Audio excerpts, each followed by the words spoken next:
1 João, no capítulo 1, capítulo 1, verso 8 e 9 diz assim: se dissermos que não temos pecado algum, enganamos a nós mesmos, e a verdade não está em nós. Se confessarmos os nossos pecados, Ele é fiel e justo para nos perdoar os pecados e nos purificar de toda injustiça. Eu quero falar de formatação, de limpeza, de santificação e de perdão da pessoa de Cristo para a nossa vida nessa noite. Formatação, eu não sei se você sabe, mas é a preparação de um meio magnético para que possa receber alguns dados. Realizar formatação em um aparelho é limpar o aparelho para receber novos arquivos. Nada melhor do que falar sobre isso para alguém que está conectado em um momento como esse. Eu tenho certeza que você já precisou formatar algum aparelho, talvez seja o seu aparelho celular, o seu aparelho de computador. E nós formatamos porque geralmente está tudo cheio de vírus. Entrou algo no nosso aparelho que contaminou tudo. A origem da palavra vírus é fluido venenoso, aquilo que infecta, aquilo que causa mal, aquilo que atrapalha. O vírus ele vem tão somente para infectar, para distribuir, para exterminar, destruir. Por isso então nós usamos a fórmula de formatação para exterminar esse vírus maldito, fazendo então a limpeza necessária para que o aparelho continue útil. Introduzindo essa mensagem, eu quero falar do vírus que é chamado pecado. Aquilo que entra no nosso coração e corrói a nossa alma. Aquilo que nos afasta de Deus. As nossas iniquidades fazem separação entre nós e Deus. Eu quero falar de algo que nos impede de sentirmos a presença de Deus. De algo que nos impede de vermos a glória de Deus, é o pecado. A palavra de Deus diz na carta de Paulo aos Romanos: todos pecaram e destituídos estão da glória de Deus. Mas o que fazer quando estamos infectados pelo pecado? Como sermos limpos? O que é necessário para recebermos de Deus o perdão pelos nossos pecados, pelas nossas falhas? É preciso formatar a nossa vida, é preciso limpar o nosso coração. E você vai entender comigo no texto na qual nós lemos. A Bíblia diz: se dissermos que não temos pecado algum, enganamos a nós mesmos. A primeira coisa que se faz antes de formatar é perceber que existe algo errado dentro de você. Existem pessoas que não são libertas porque insistem em errar e permanecer no pecado e ainda acham que estão certos. Não. Você só vai receber de Deus o perdão quando você entender que você precisa do perdão de Deus na sua vida. Você só vai receber de Deus a purificação quando você reconhecer que você está sujo. Davi, no Salmo de número 51, ele vai dizer isso. Ele havia acabado de cometer um pecado com Batseba, e você conhece a história. E ele fala: Senhor, cria em mim um coração puro e renova dentro de mim um espírito inabalável. Eu não sou digno, Senhor, de receber o teu perdão, mas por favor, não retires de mim o teu espírito. Não me expulses da tua presença. Davi, ele entende que é necessário confessar para receber de Deus o perdão. Davi reconheceu seu estado de pecado, ele reconheceu sua sujeira. Para de enganar a si mesmo dizendo que está tudo bem, não está.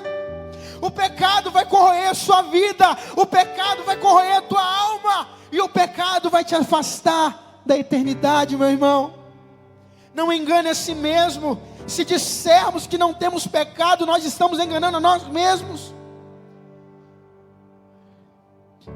O pecado vai destruir a tua vida, o pecado vai destruir o teu casamento, o pecado vai destruir a tua família, e amanhã pode ser tarde demais. Você precisa tomar uma decisão nessa noite, e permita que o Espírito de Deus formate o teu coração, formate e transforme a tua alma.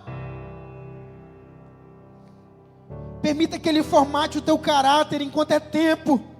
Permita que o Espírito Santo purifique a tua vida ainda hoje, querido. Olha o que lemos: se dissermos que não temos pecado algum, enganamos a nós mesmos. Reconheça o seu estado pecaminoso.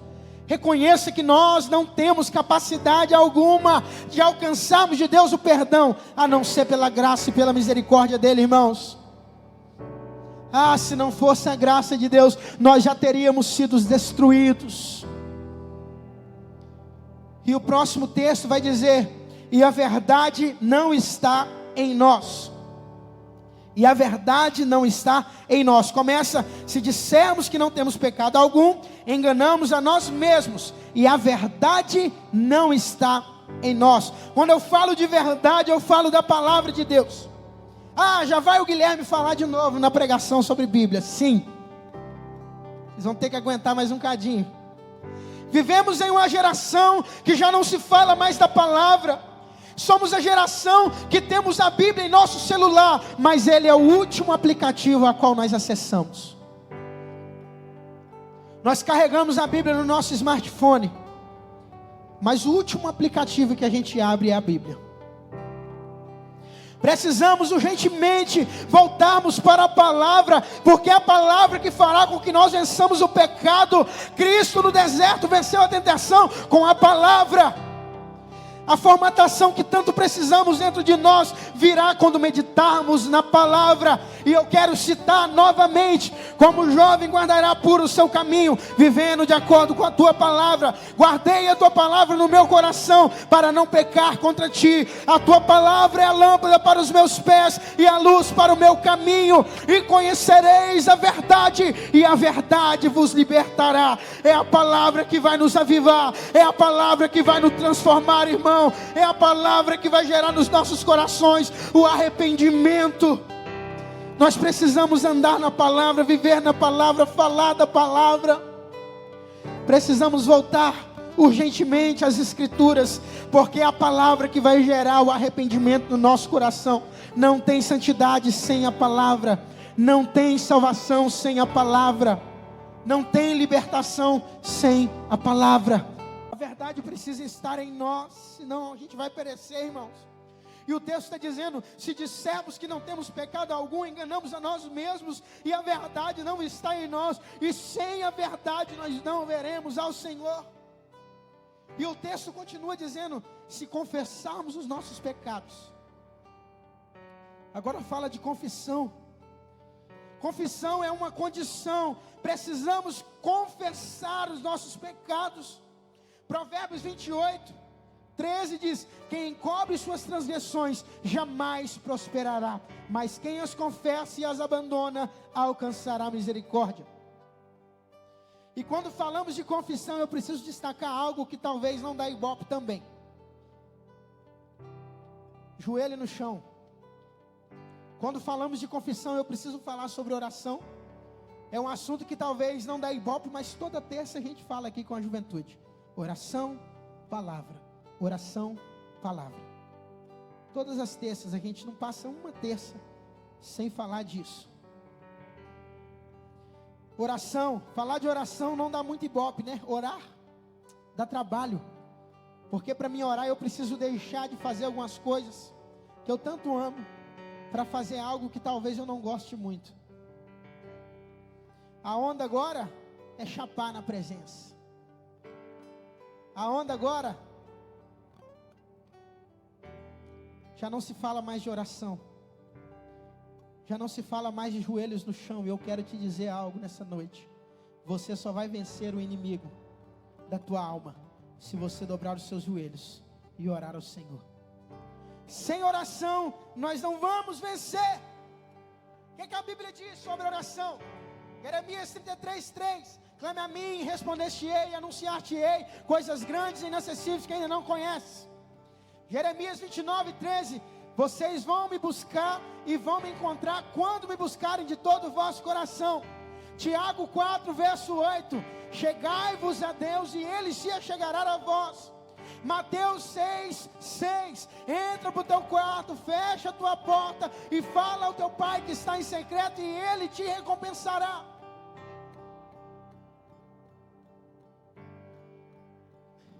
É a oração que vai trazer a proximidade da pessoa de Cristo para a nossa juventude nos dias de hoje.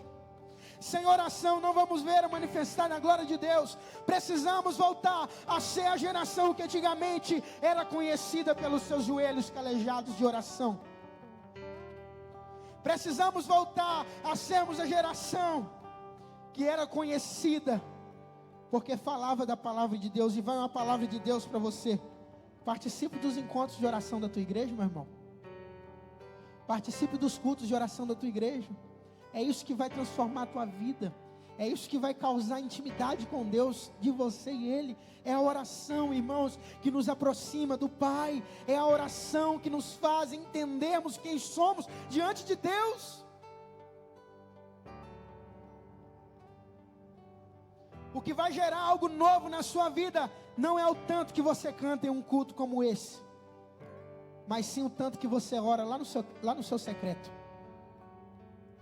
O que vai gerar algo novo na sua vida, o que vai fazer você diferente dos outros, não é o tanto que você canta, não é o tanto que você frequenta um culto, mas é o tanto que você ora lá na tua casa. Fazemos tudo no secreto. Eu citei aqui, né, Mateus 6,6. Fazemos tudo no secreto. Nos relacionamos com pessoas erradas no secreto. Mentimos no secreto. Acessamos sites pornográficos no secreto. Só não lembramos que é a oração no secreto que vai nos transformar em público. Precisamos urgentemente formatar a nossa mente. E a formatação ela vai vir por meio de oração.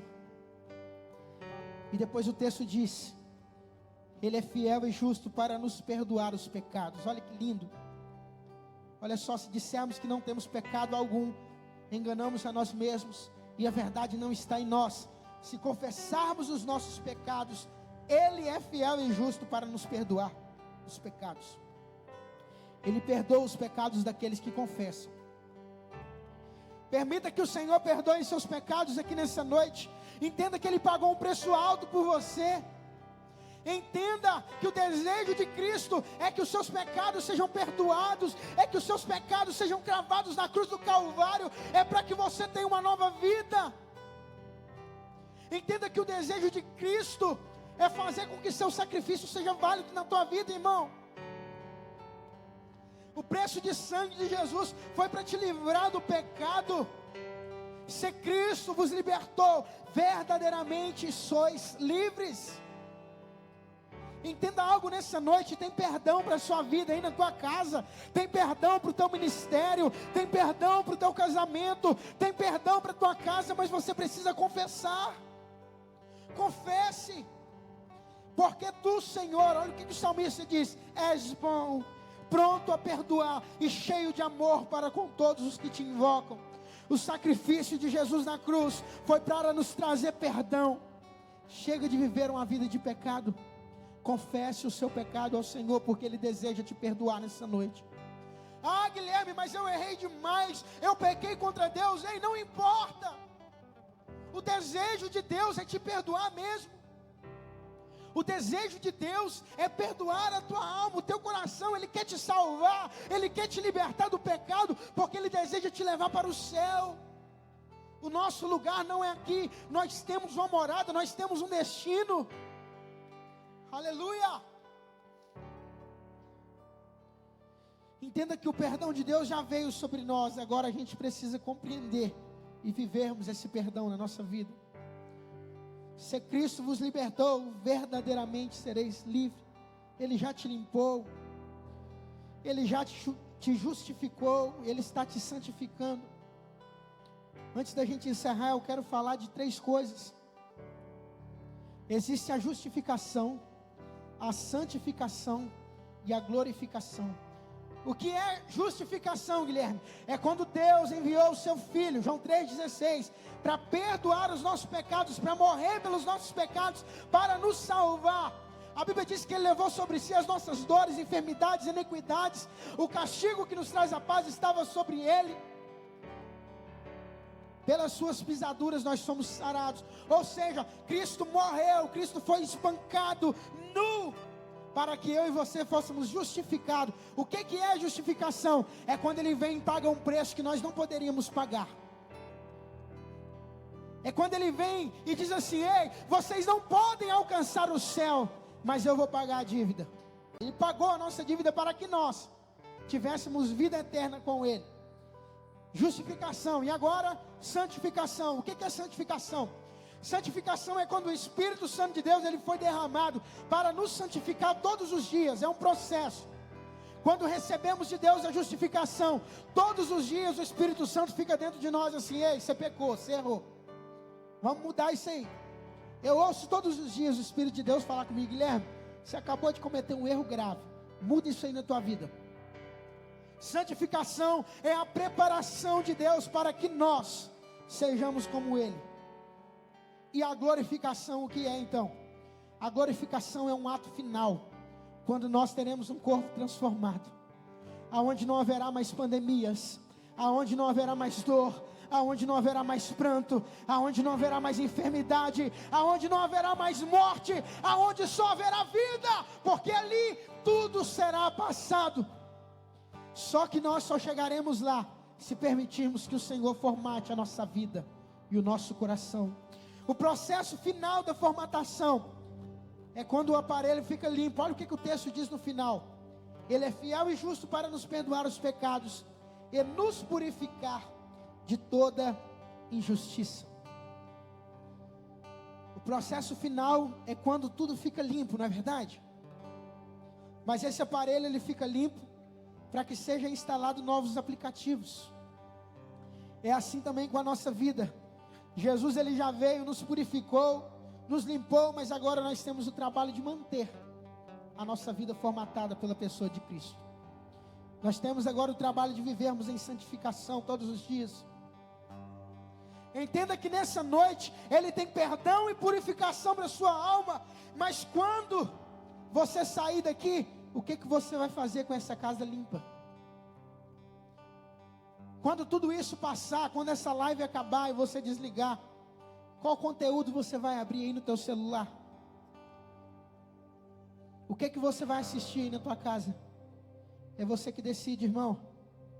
Você tem a opção hoje de permitir que Deus, o maior técnico do mundo, não apenas formate a sua vida e seu coração, mas que Ele cuide agora para que você não seja tomado pelo vírus novamente. Mas você precisa decidir hoje. A casa é dele? Então deixa Ele cuidar de você.